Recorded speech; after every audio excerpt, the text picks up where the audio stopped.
vamos agora dar continuidade a essa lista de exercícios, tá, gente?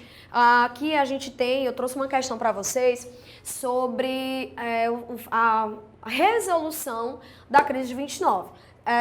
Essa linha, né, de assuntos que a gente está trazendo é muito importante porque são assuntos que, de fato, eles estão sempre presentes no Enem e que são extremamente importantes vocês já irem treinando, já irem se antecipando, embora não tenham visto ainda o conteúdo, tá? Dá uma olhadinha depois no canal, dá uma olhadinha no site, procura lá as aulas, né? Dá uma assistida, dá uma acompanhada nas aulas, garanto que vocês vão conseguir aí resolver, enfim, os exercícios que são propostos para vocês, tá bom?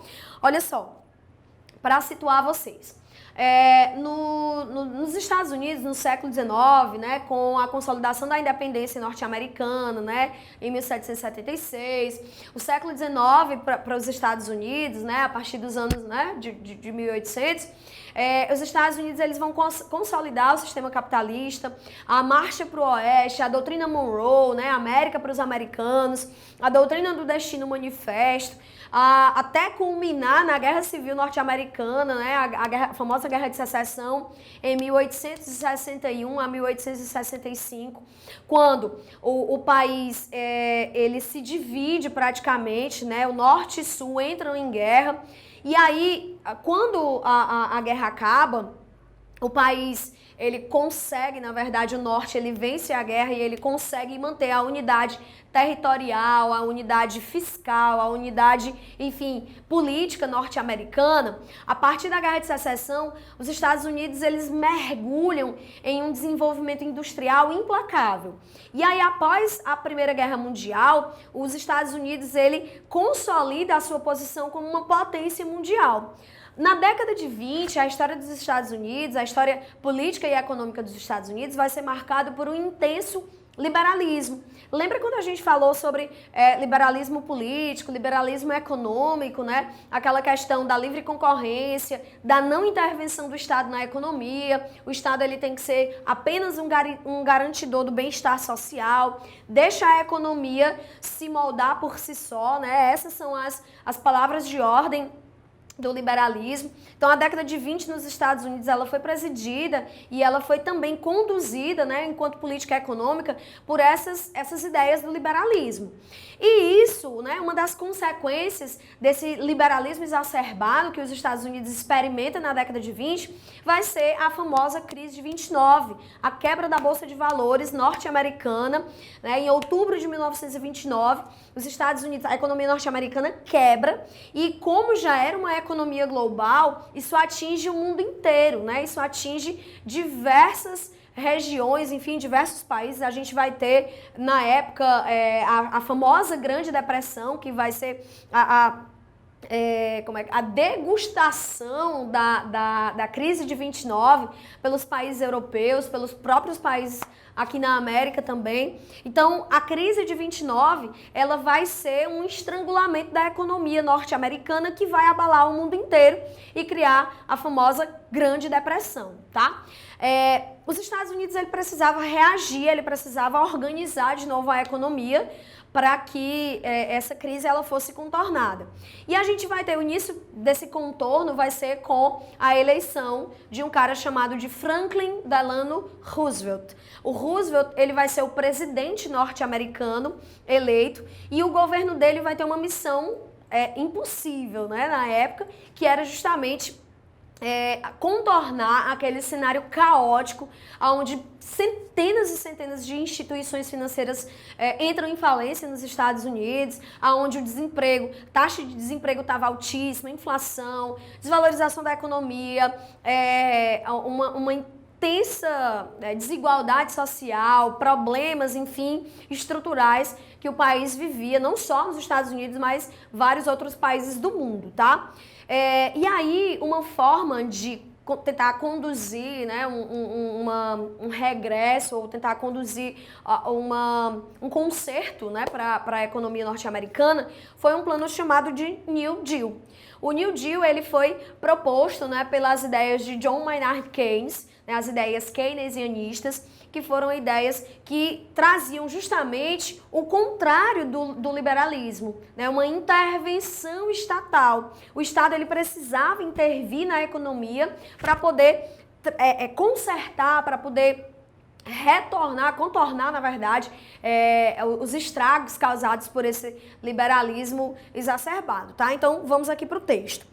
O New Deal visa estabelecer o equilíbrio entre o custo de produção e o preço, entre a cidade e o campo, entre os preços agrícolas e os preços industriais, reativar o mercado interno, o único que é importante, pelo controle de preços e da produção, pela valorização dos salários e do poder aquisitivo das massas, isto é, dos lavradores e operários, e pela regulamentação das condições de emprego. Na década de 20, a legislação trabalhista, o poder aquisitivo da massa trabalhadora foi esmagado.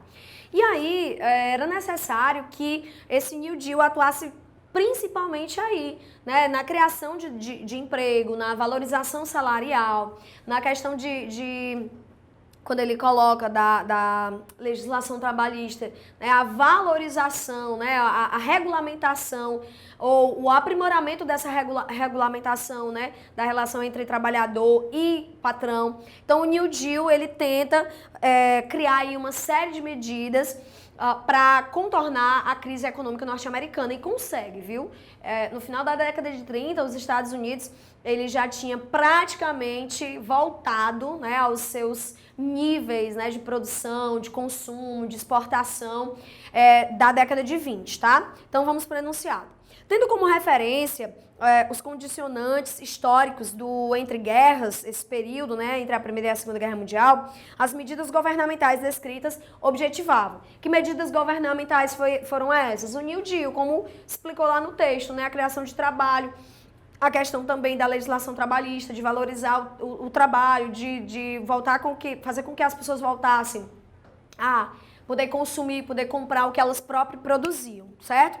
Então, essas medidas objetivavam flexibilizar as regras do mercado financeiro? Não, porque quando o New Deal prega uma intervenção estatal, ele vai acompanhar de perto como é que essa economia ela está andando, né? Então, não tem flexibilização. Fortalecer o sistema de tributação regressiva. Gente, essa tributação ela precisava ser controlada, o Estado precisava atuar para que justamente as pessoas pudessem voltar a comprar, as pessoas pudessem voltar a serem estimuladas a consumir e pudessem consumir sem se endividar. Item C, introduzir os dispositivos de concentração creditária, ou seja, concentração de crédito, principalmente nas mãos de quem? De quem tem dinheiro. Então, esse não era o objetivo do New Deal, era justamente de ampliação de crédito, fazer com que as pessoas, os norte-americanos, principalmente o mercado interno, voltasse a crescer, voltasse a ter potência de consumo e de produção também. D. Racionalizar os custos da automação industrial mediante a negociação sindical. Racionalizar os custos. Gente, quando eles atuam nesse New Deal, há uma intensa como eu disse para vocês, ampliação de créditos, concessão de empréstimos. Há, inclusive, no New Deal, um método que é considerado perigoso, que é a emissão de papel moeda.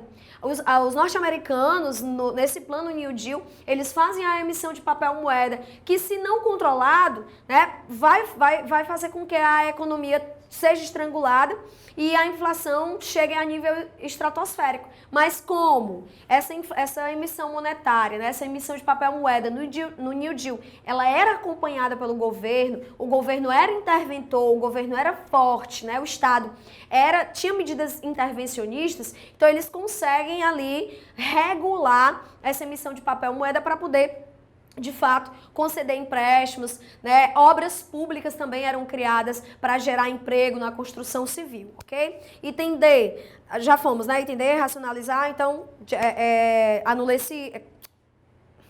corta esse item, tá?